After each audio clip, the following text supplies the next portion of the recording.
Hello viewers and welcome to the agenda here on Newzim TV. Today I'm joined by President Manyara Muyenziwa. She is the president for Freedom of Rights Under Sovereign here in Zimbabwe. She is here to discuss a plethora of issues about Zimbabwe, about the political scene in Zimbabwe. She is here to discuss on how her part will be doing and addressing the challenges here in Zimbabwe as she looks to contest in the 2023 coming general elections. Welcome to the show. Thank you very much for having me. Okay, so there have been so many political parties in Zimbabwe, and there's a history of political parties here, opposition political parties here in Zimbabwe. What is FORUS? Maybe to as a start off point, what is FORUS and what is your mandate? Okay, FORUS actually stands for Freedom of Rights Under Sovereign Party. I think you can just get the meaning of who FORUS is and probably where the mandate is derived from. I think it's within the name itself. I think the freedom of rights, within our country itself. FORUS is actually a liberal party, which is very inclusive in its nature. And what we aim to have is a transformational, socio-economic agenda, that allows, all Zimbabweans, to have access to free and fair distribution of income. So with that, FORUS, comes in as a way of liberating Zimbabwe with an economic emancipation. As you know, I think the country is going downhill in terms of the economy. I think we've got a very huge structural debt. I think we're owing quite a lot of money with the International Monetary Fund, with the World Bank, and so many, African collaborations that we have, in terms of the banking system. So with that, FORUS is coming in, looking at the economy of the country and trying to put in instruments, tools in place that can actually liberate Zimbabweans so that they can have, a better living standards. FORUS itself, has got its own values. We've got social justice as one of the things that we try and look into and see how we can, uphold the country in that manner. Equality is another one, and we do have accountability as well as one of our core values. In that, I think we're looking at so many issues that are affecting the country. I think if you're looking at accountability, that came into place because of the high levels of corruption, that are known in this country. I think if you were to put it on a Richter scale, I think probably we're on the 7th, nearer to the 10th mark. So with that, our values are looking at the issues that the country have and see how we can place ourselves, to actually pull out things like transparency as a way of forcing accountability and people in public offices to start off with, so that they can be accountable, to the citizens. I think, as you know, I think the citizens, do deserve, for those in power to actually explain to them in terms of, how the country is running, in terms of, how the country is going to create jobs out there, in terms of how the health system is being held, in terms of how many schools are being built out there, in terms of, the quality of education, that is put out there. So you've got so many issues, as for us, when we're putting our mandate out there, it's actually a derived, mandate, that is very much localized, to how Zimbabwe is facing so many problems. And then from there, we're pulling out, policy direction, in terms of that. As well, for us, it's not just looking at things in a localized manner. Another thing that we're pushing for is international engagement. I think if you look at the history of Zimbabwe, you can see that our issues are mainly on not having very good, public international relations. We've got a problem there, but no one works alone. No one works in isolation. When you're talking about trade deals and things like that, you've got to think about your neighbors. Be it SADC, being the African countries, being the Western side, be it Asia. So you're looking at where you place yourself, as a country, so that you can look after your citizens. By actually cultivating, the the income, inviting all these different blocks, surrounding the country. Within that, for us is actually formulating policies based on those issues, that I'm saying, to say, what is the need that we want to see? What is the change that we want to see when we look at the problems, that we have? I think economic emancipation is the main problem that we have. I think we did very well, I think, when we took over the country after the liberation, struggle. But then as we did put some of these things in place, I think you have, the downhill, being seen when you look at the structural adjustment, program. I think nothing was done properly. I think we ended up having to print, quite a lot of money. You've got so many issues, surrounding that area, whereby you've got the issues, I think, surrounding the war veterans, themselves. I think that had a huge impact, on the economy as well, because I don't think the government was very much prepared on handing out probably the sort of money that was needed as compensation, or some sort of rehabilitative form that you can give to your war veterans. Okay. There wasn't any plan that was put in place to cater for that sort of expense that was put out there. So we're looking at from the history point of view, looking at the problems, and then we go wrong. Very much so, and then we do derived policy formulation on each and every problem. And another thing that I've got to put out there about for us itself, in terms of its mandate, we're trying to pull out the middle class economy. We're trying to resurrect the middle class economy, in the sense that in any country, if you were to measure the capability in terms of the economy of such of any country, you look at the percentage of their middle class workers. Yes. With that, I'm talking about nurses, I'm talking about teachers, I'm talking about vendors, I'm talking about doctors, I'm talking about lawyers, I'm talking about farmers, I'm talking about plumbers, I'm talking about electricians, you name it, the list is endless. Yes. If you have got a shortage, in terms of a high percentage of having employment available for such a sector, that's a telltale sign to show you that that country is on its knees, or that country is struggling. And this is what you have here in Zimbabwe. You've got a problem, whereby the middle class economy is missing. And by so doing, then you've got a knock-on effect, whereby you haven't got anyone paying taxes.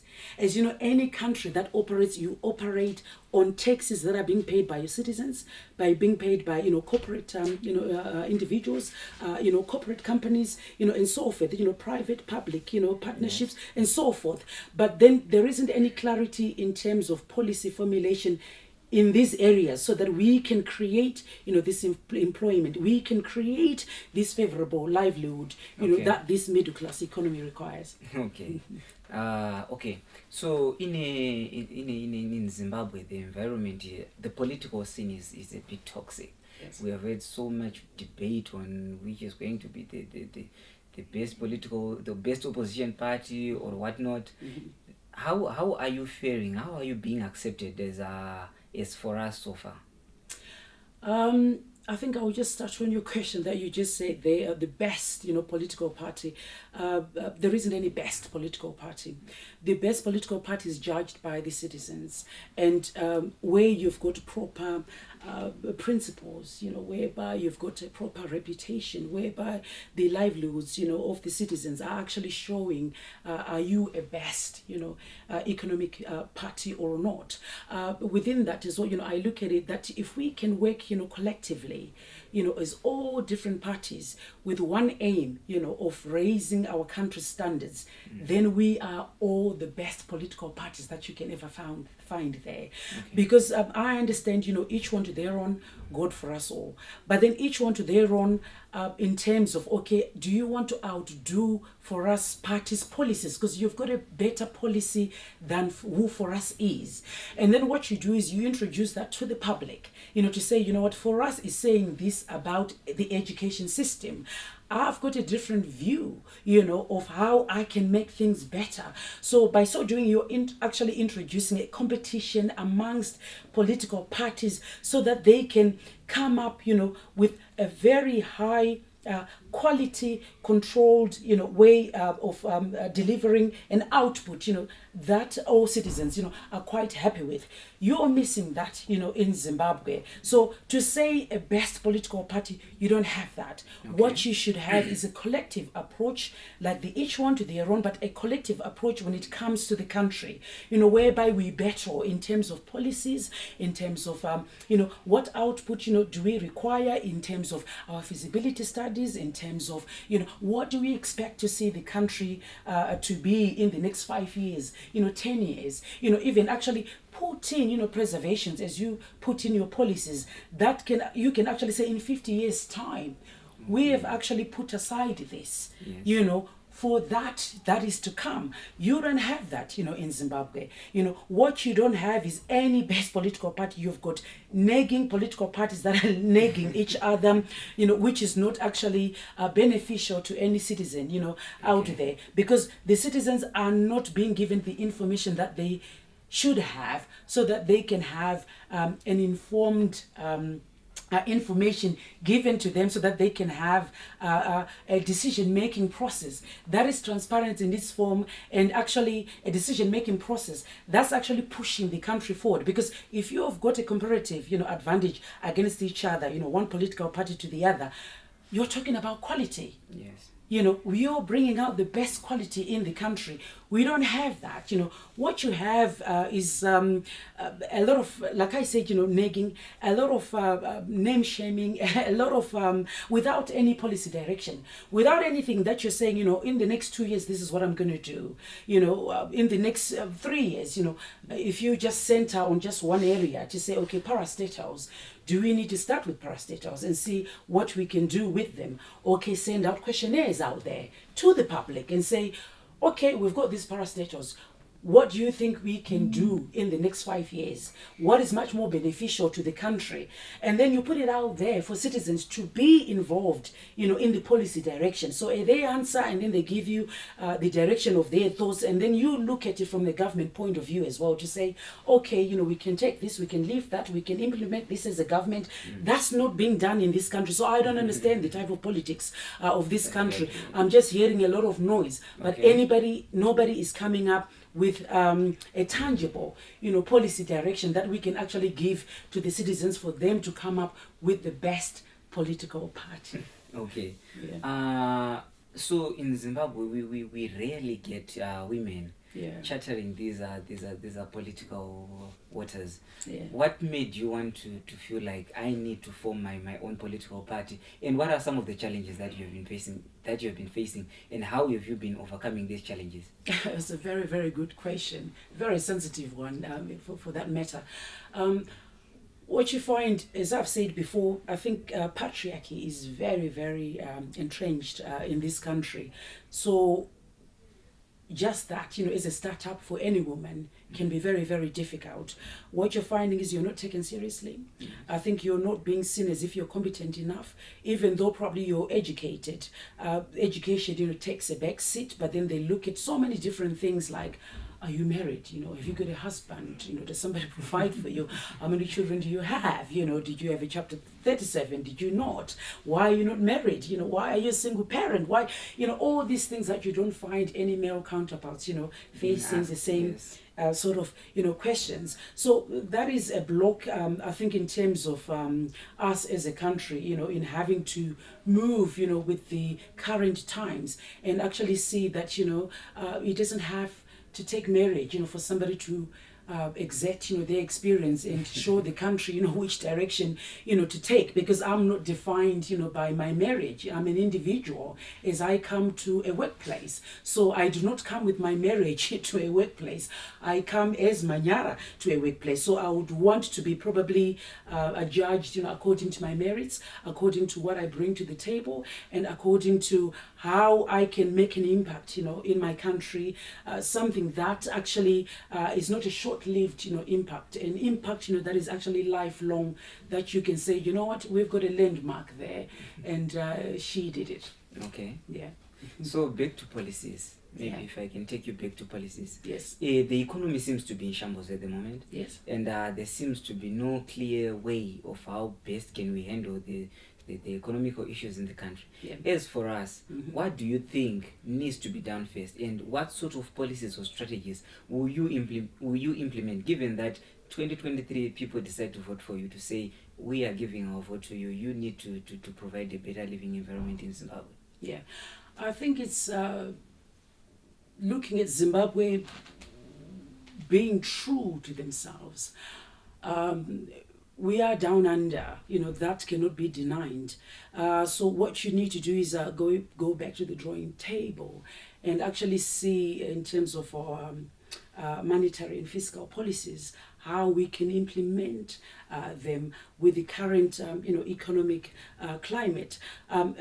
Before you do that, I think you've got to look at the necessary tools that you need to actually come up with a policy that makes sense according to the level of structural debt, that you have. So with that, I've got to look at the bottom-up approach. Okay. The bottom-up approach, meaning we've got quite a lot of expenses as compared to what's coming in, income-wise, because we've got to look into all these things that we've got to put right, in terms of our infrastructure, in terms of our, hospitals, our banking system. Is it there for the youth? Is it there for the working class people? Is it there for corporates? Is it there for single parents? Is it there for even children who've got probably business mind, whereby they can have access to capital, which is the main problem. When you don't have enough capital that people can go and borrow from, or people having to have, businesses that are quite fruitious to a point, whereby they can put money in the banks, then you've got a problem there, because the lack of capital drives, any country, to its knees. What you're finding there is you look at the problems that you have. For us, I think our main tools that we're going to use the liberalization, globalization, and privatization tools. I'll throw in the digitalization, to work alongside these three tools that I've just mentioned.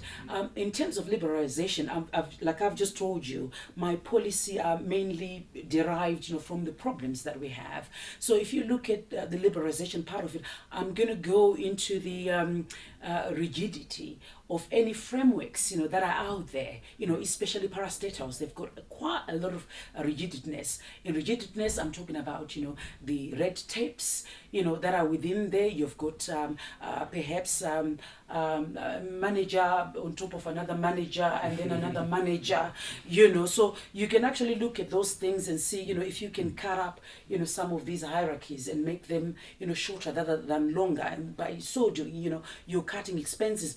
By so doing, you're actually shortening this red tape issue that we have. You're looking at probably customs, the way you do business. You can put in shortcuts that are not negation to the country, but you can look at probably tariffs that are quite beneficial to companies, that can attract foreigners to coming into the country, and as well I think we're comparing ourselves in terms of the SADC expectation whereby we're looking at having a 9% base rate in terms of how we're going to raise our economy. So what we're trying to do is, for us, is try if we can see we can maintain that percentage, and propel the country forward in that way. What we're pushing for is for our banks to have capital, so that our youth can go in there and say, what,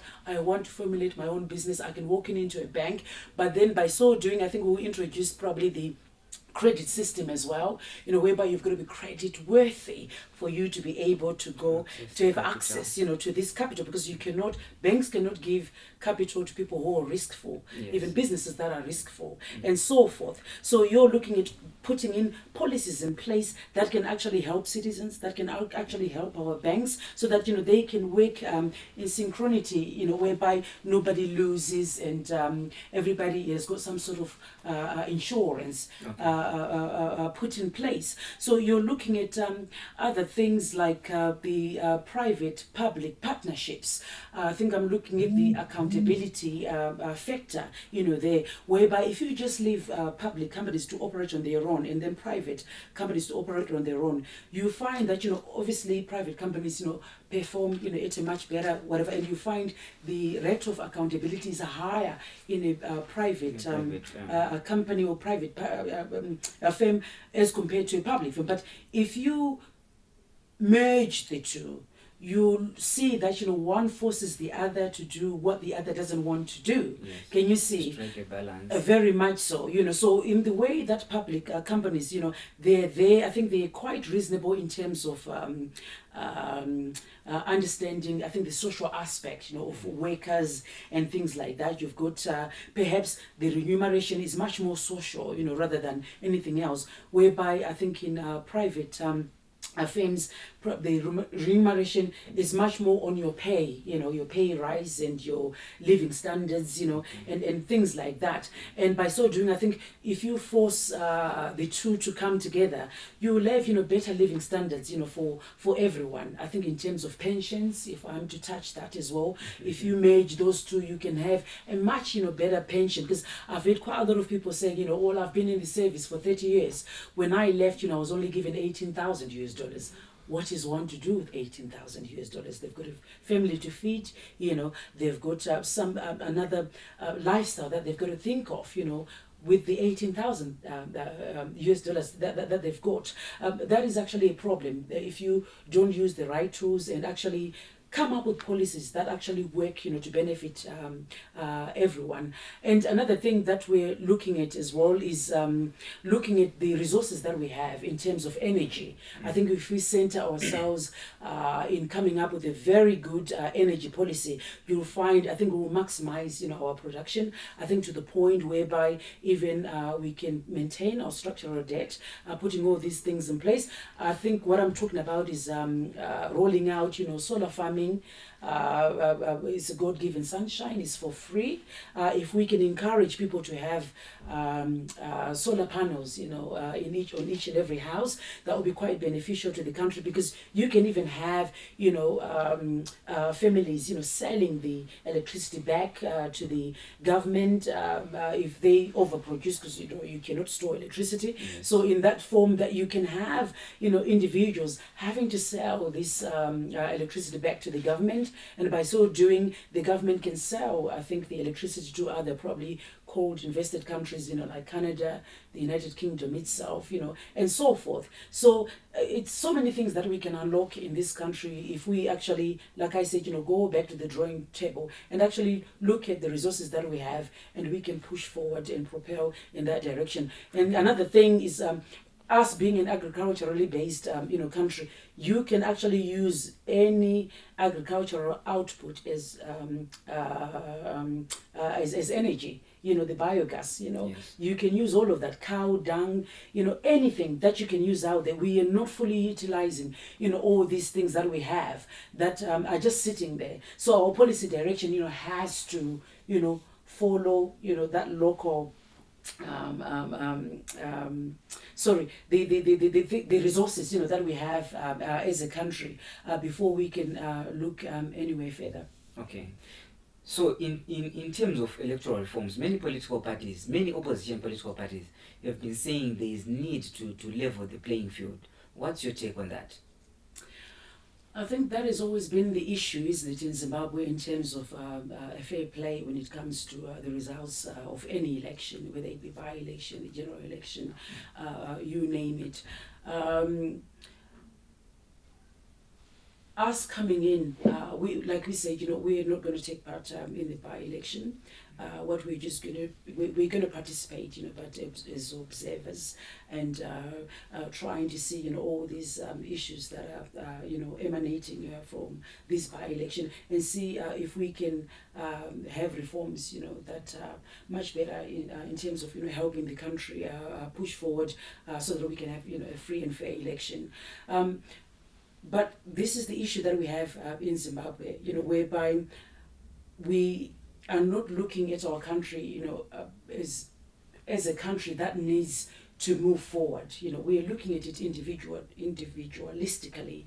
I think individualistically in terms of being a party, individualistically, probably being a businessman, probably who's being supported by another party, individualistically, probably being an MP, that has got an affiliation to a certain party, whether they be independent or not independent, but I think it's quite a lot of, not freebies as such, but something that's being given to probably MPs out there that can entice them to say, you know what, we can look after you as an individual, we can look after you as a company, we can give you tenders as a company as long as you support perhaps probably the current ruling party, which is ZANU-PF.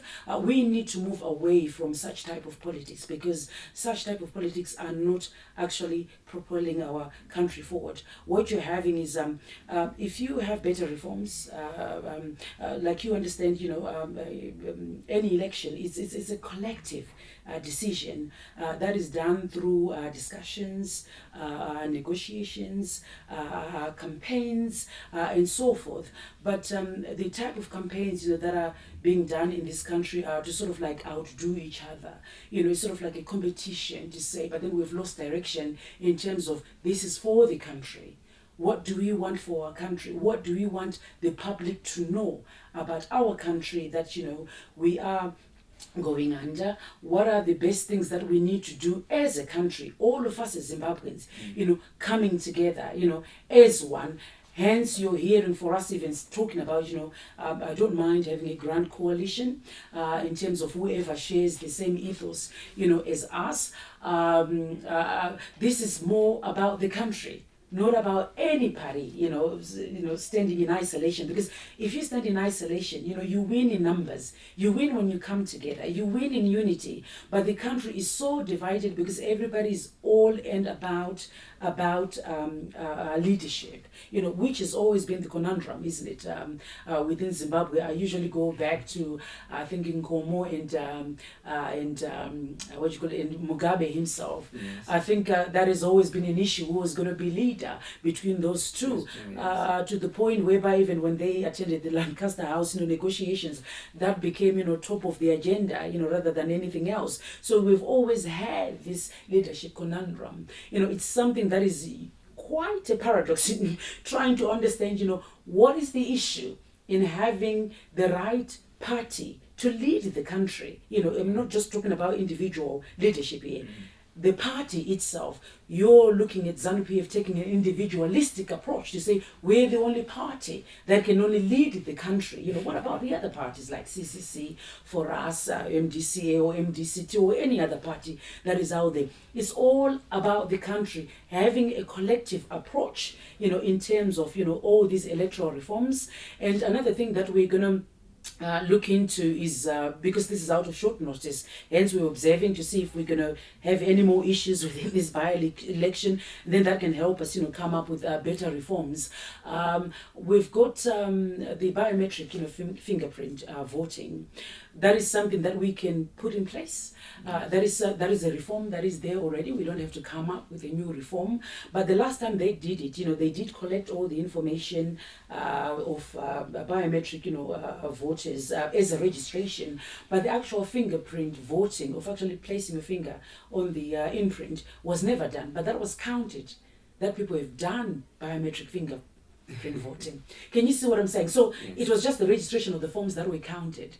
So we've got a huge error there, to the point whereby actually it's huge negligence to our people in actually having a fair result on the outcome of any election. So these are some of the things that we're hoping that we can push ahead. I know it's not going to be rolled out in the whole of the country, because you're looking at the financial side of things. But what you can do is perhaps in marginalized areas, like I was saying, I did visit quite a lot of rural areas. Yes. And you did find that quite a lot of people were saying that, we did vote, but I don't have an ID. So how did you vote? But they talk, oh, yes, yeah, we did vote. So in order to eradicate this issue of not having transparency, we would rather, I think, the rural areas, we come up, all parties, so that we can have a consensus in terms of, using the bioelectric, fingerprint voting in marginalized, areas, especially these rural areas, so that we can have a clear outcome in terms of the electoral result. Okay, so maybe as we come to the end of this session, in brief, can you tell us where do you see for us in 2023? From now to 2023, what are your plans? What are your strategies? Yes, yeah.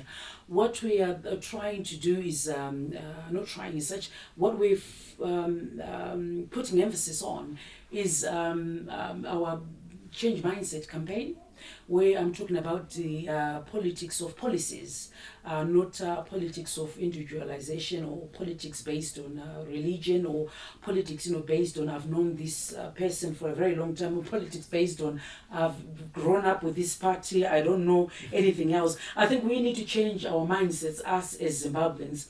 It has to start with us. I think I did come up, with this motto, where I said, I am the truth to power. And the power belongs to me, the voter. You and I, are the voters. So if we want change, then we need to put our vote on the right person, who is saying something that is realistic, in terms of the promises that you're giving to the country. I cannot promise you that, we're going to have these spaghetti roads and all these things with where the country is. I cannot promise you that. I can put it in my policy, but I cannot realize it, I think, probably in the next 5-10 years, probably in the next 20 years. So we need realistic politics, like that, whereby we just need to look after just these local roads that we have. I'm sure you can see the amount of potholes that you have, of which I will be bringing in probably a system whereby the council is going to be accountable. If I move my car on a pothole and then I get a puncture, obviously the council, has to be, do the repairs, on my car. And perhaps probably if we do that, then you can have people operating at an optimum level and making sure that, our qualities, are maintained, and then we've got a better, quality assurance in regards to that. So what we're going to do as a party is we're going to reinforce, that policies are the main thing. We're going to look at issues that we have within the country in terms of our health sector, in terms of the youth, themselves. I think in terms of, the women themselves. I've spoken to quite a lot of, youth. They're voicing the lack of jobs. Quite a lot of youth finishing their degrees, and there aren't any jobs out there, which is a huge issue, and they're ending up, having to use drugs, and some of them, are having to steal, and all these things. Because if you're a government and you're not providing employment and operating at an optimum standard, that can actually improve a better livelihood of your people, then you should expect to have a high numbers of prostitution, a high number of inebriated, youth, a high number, not just youth, you've got married men, married women who are actually consoling themselves, having to take high amounts of alcohol. So you're creating a problem, for yourself in terms of the government, in having people having to access hospitals, which is quite an expense, to the whole hospital. And as well, you've got the issue of quite a lot of people having to die because they don't have access, they don't have the money, if they've been having drugs, if they've been doing drugs and they haven't got a good health, that means that they've got to access, our hospitals. By accessing the hospitals, they haven't got the money. By so doing, and then somebody ends up dying. So by so doing, then you're cutting the number of your working class, if I can put it that way, because you are writing of that generation completely. This is what we want to stop. So we're going around speaking to students, speaking to workers, speaking to labor unions, speaking to hospitals, speaking to schools, speaking to corporates, speaking to indigenization, people, and just trying to come up with proper policy directions that they understand that we need to operate our country based on policies and not anything else. Thank you so much, Miss Muyenziwa. It was a pleasure having you here on Newsroom TV on the agenda. Hopefully Zimbabweans will listen to your call to improve Zimbabwe, create a better environment for Zimbabweans and better opportunities for the youth and those who are in Zimbabwe and abroad. My pleasure. Thank you. That was Madam President Muyenziwa for us. She was here talking to Newsroom TV on the agenda, telling us her plans, her policies and her strategies in the coming 2023 elections, what she hopes to achieve with FORUS. Thank you so much for watching. For more, follow us on our Facebook page, subscribe to our YouTube channel. See you next time.